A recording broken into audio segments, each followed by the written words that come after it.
As we arrive back on Kalagari, the Bosto have been busy. Bosto have been separated from the rest of Kalagari, evolving without any natural predators.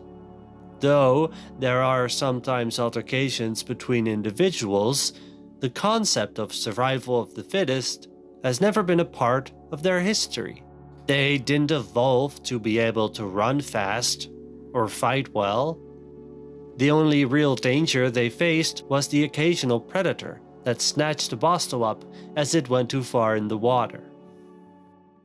But besides that, selection for a possible mate lent itself more to forms of expression. As time passes and the Bosto Island joins the mainland, the number of Bosto spike. Large groups of Bosto leave their native island to venture into these strange new places. The Ditri had an ancestor in the water that was already an experienced hunter. The Grasper camouflaged itself as plant matter, grabbing whatever got near its tentacles. Millions of years later, its ability at camouflage is nearly perfected. Standing still, it can mimic anything close to it, twisting and contouring its body to look like a nearby tree, plant, or even rock. After snatching its prey, it spots nearby vegetation, and it has vanished among the canopy. And this canopy looks different. When the first group of Bosto reached the mainland, the thick trees derived from the Vade greeted them. In their eyes, these gigantic trees seemed all too familiar to the giant rock walls they used to paint on. But as they slathered their marks onto them, something awful happened. Being secluded on their own island for millions of years put the mainland in danger, as nothing could evolve to withstand the diseases that the Bosto carried with them, fully unaware, of course. No animals were directly harmed by this process, but the trees of Kalagari quickly fell for a particular pathogen the Bosto brought along with them.